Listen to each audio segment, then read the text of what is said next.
Iniciando aqui então essa série sobre os pré-socráticos, o nascimento da filosofia na Grécia, né? Uma rápida introdução geral sobre quem foram os pré-socráticos e a gente já toca para Tales de Mileto. Por volta da época em que Tales estava vivo, né, isso aí cerca de 625 anos antes de Cristo, a Grécia já tinha ali a sua forma de compreensão do mundo, né? O ser humano já tinha curiosidade sobre o universo, por que as coisas existem, por que tudo está aí, e a forma que os povos antigos encontraram de explicar os fenômenos da natureza, principalmente, foi a forma mítica, né? Através das narrativas míticas, eles buscavam compreensão sobre os fenômenos da natureza. Então, por exemplo, da onde vieram os oceanos para os gregos, de Poseidon, a força das trovoadas e dos raios, né? É Zeus, o amor é Afrodite, a guerra é Ares, a vida após a morte, né? É Hades. Então, é através da personificação de forças da natureza, né? Você torna deuses. Então, o mar vira um deus, as forças da natureza, os fenômenos da natureza se tornam deuses, e esses deuses fazem parte de uma série de narrativas mitológicas, e dessa forma os gregos se relacionavam com o mundo através dessas narrativas. É nesse período que começam a surgir os filósofos na Grécia, os filósofos chamados pré-socráticos. Eles são chamados de pré-socráticos porque viveram antes do nascimento de Sócrates. Sócrates foi o divisor de águas na filosofia grega, né? E para trás de Sócrates nós temos um grupo de filósofos que eram chamados de naturalistas ou filósofos da physis. Physis significa natureza, uma palavra grega, traduzindo para o português, é natureza. Esses filósofos se dividiram em escolas de pensamento. A escola jônica, a escola tomista, a escola eleática, uma série de escolas filosóficas, grupos de estudo, né? A escola pitagórica, fundada por Pitágoras. A primeira escola filosófica foi fundada por Tales de Mileto. Tales de Mileto é considerado o pai da filosofia. Ele é o primeiro dos pré-socráticos, ele é o primeiro filósofo ocidental. E assim como os demais, era um filósofo da physis, ou seja, um filósofo da natureza. O que fazia Tales? Observava os fenômenos da natureza e buscava, através da razão, do pensamento racional, encontrar respostas lógicas para esses fenômenos. Então, Tales colocou de lado as narrativas mitológicas e buscava compreensões baseadas na matemática e na observação da natureza e dos astros. E dessa forma, observando a natureza, ele começou a perceber certos padrões que se manifestavam em todas as partes da natureza. Se você for ver, por exemplo, uma árvore, né? A árvore, apesar de ter inúmeras ramificações nos seus galhos, né? Se você vai descendo pelos galhos da árvore, você chega até um denominador comum, um tronco comum. Se você for ver um rio de cima, né? Ele começa no afluente central e vai se ramificando em afluentes menores. Se você sobe o rio, você chega a uma fonte comum. Dessa forma, na natureza, numa folha de uma planta, você vê também as ramificações vão sempre tendendo do uno para o múltiplo. Ele começou a observar essa relação entre o uno e o múltiplo, né?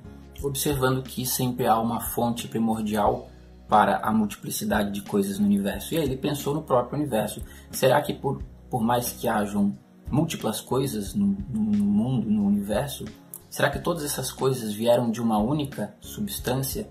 Será que há uma única propriedade, uma única substância, uma única fonte que deu a origem a todas as coisas no universo através de processo de ramificação? E para essa origem ele deu o nome de Arché.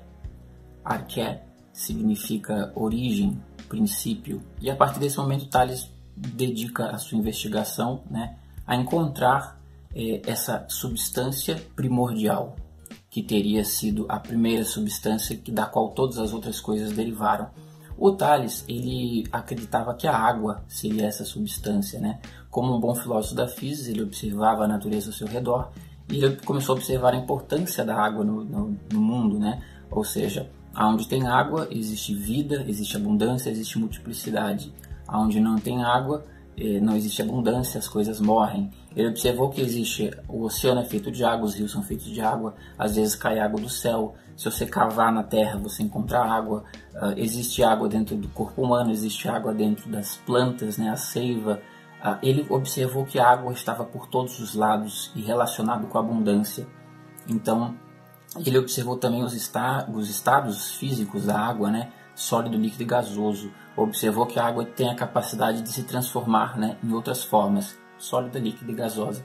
Então ele pensou o seguinte: se a água está presente em todos os lugares da natureza e ela tem a capacidade de se transformar, talvez a água seja a substância primordial, a primeira substância na qual ela foi se transformando e dando origem a todas as coisas no mundo. Então a teoria do Tales era mais ou menos essa. A água é a substância original e a partir de processos como, se você pegar um punhado de água, isso aí na teoria do Tales, né? Pegar um punhado de água e prensar, você origina as coisas mais densas do mundo. Pedras, terra, né? Coisas mais pesadas são formas mais densas de água. E se você vai diluindo a água, você obtém as coisas mais suaves, como nuvens, o vento, né? São formas mais suaves de água. Então, para o Tales, tudo seria uma forma mais densa ou menos densa de água.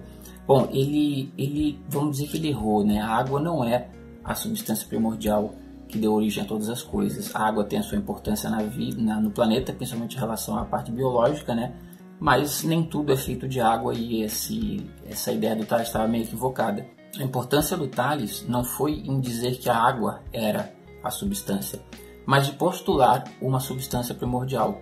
E a partir daí, os outros filósofos pré-socráticos, tanto os alunos de Tales da escola jônica, quanto os outros filósofos das outras escolas filosóficas, todos eles passam a buscar pela arqué, buscar pela substância primordial que deu origem a tudo, ou seja, buscar pela própria origem do universo. Cada filósofo vai lançar a mão da sua teoria e vai lançar um candidato para ser arqué. Anaximandro dizia que a arqué era uma coisa chamada apeiron.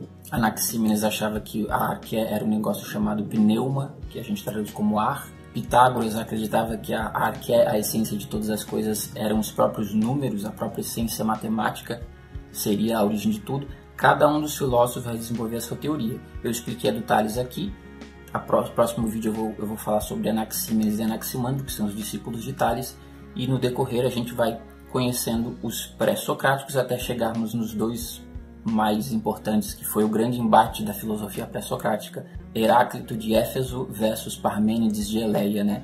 O grande embate da filosofia pré-socrática que vai desembocar em Platão, quando Platão finalmente encontra uma síntese para a tese e para a antitese de Heráclito e Parmênides, né? Platão ficou famoso por encontrar uma solução bem interessante para a problemática desses dois pré-socráticos. São vídeos curtos, são vídeos rápidos, sintéticos, para vocês irem entendendo um pouquinho de cada um desses pré-socráticos. A gente se vê no próximo vídeo.